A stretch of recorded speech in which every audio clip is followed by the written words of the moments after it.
Good afternoon.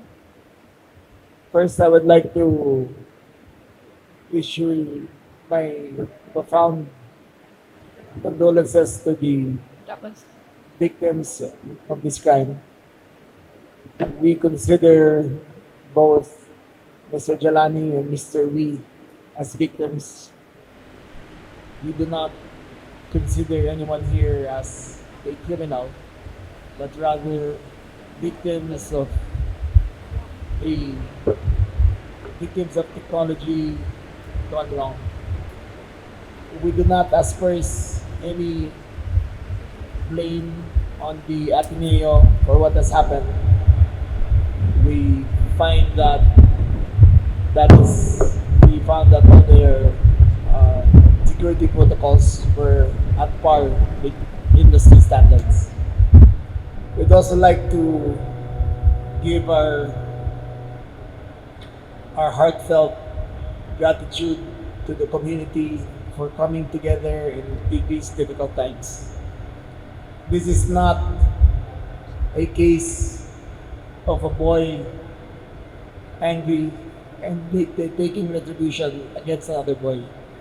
This is not a case of bullying. This is not a case of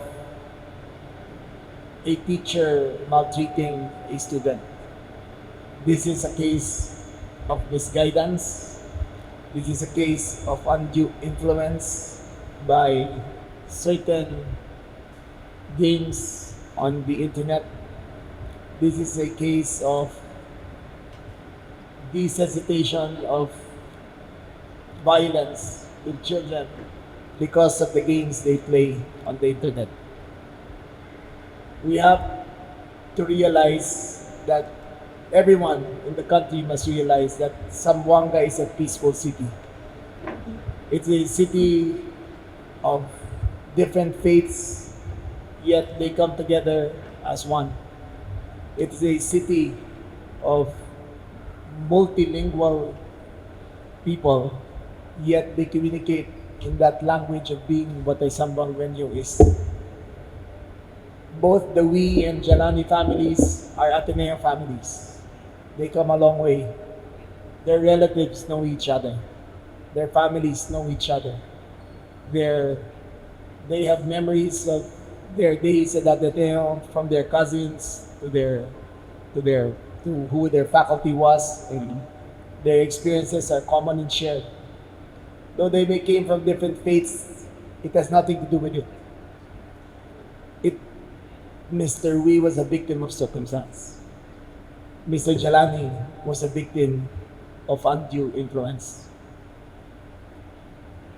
The police report will come out in due time, but the facts remain that, as far as we can determine, Mr. Jalani acted alone. Alone in the sense that he planned, executed, and willfully did everything on his own. There was no conspiracy behind it. There was no active group that planned it with him. There was no family influence that made him do the unthinkable. We have also come to the conclusion that the protocols followed by the Ateneo de Manila, Ateneo de Zamboanga, again, was at par with industry standards. The boy found a hole in the school which he exploited, a hole in the structure, not the literal hole, but a gap in the structure which he exploited to perpetrate this act. The city, it's now for the time for the city to come together again. Monday, I've asked Father to resume classes, to continue the grief counseling, and for these people in Zamboanga to realize that life must go back to normal. Though the pain lingers in the community and the families of those involved, we must heal together as a country and as a city.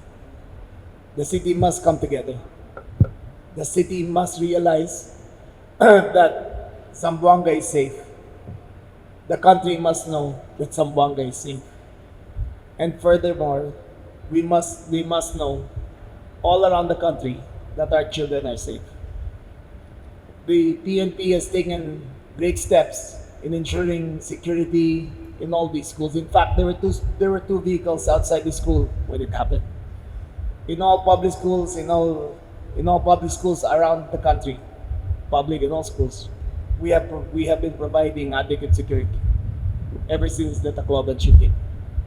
It is now our duty that every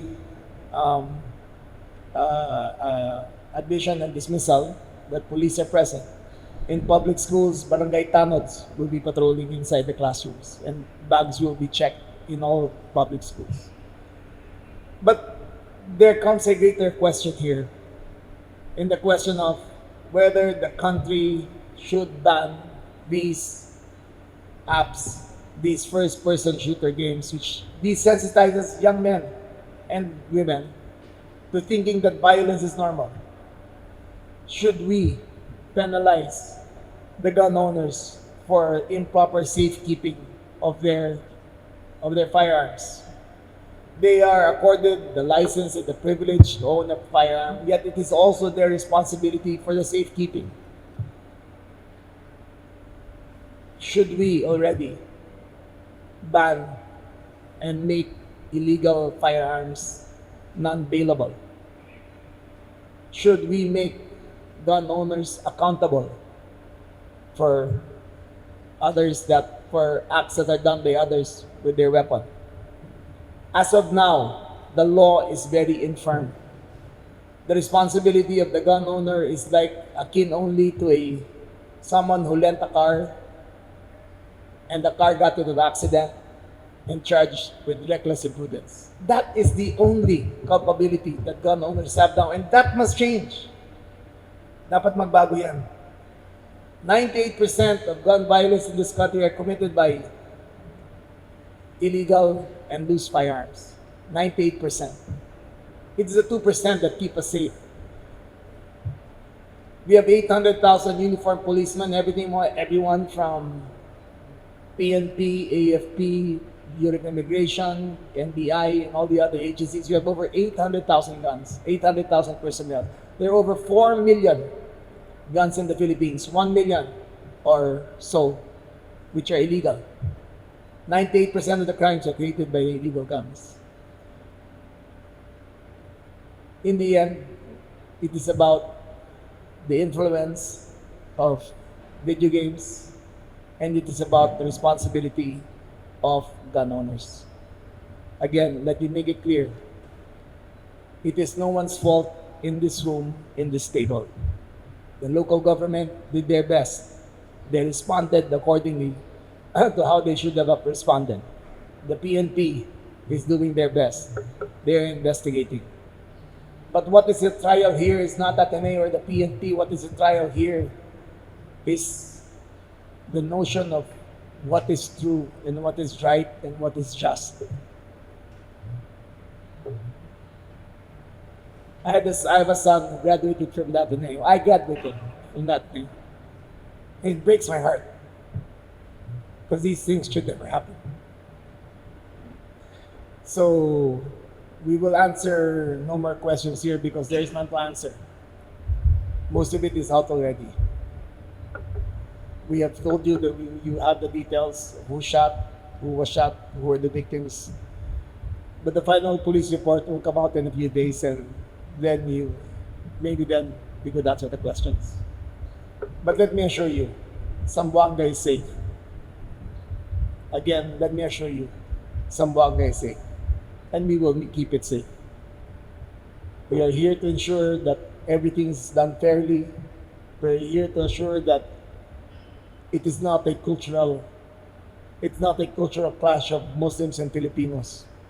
Again, the families knew each other well.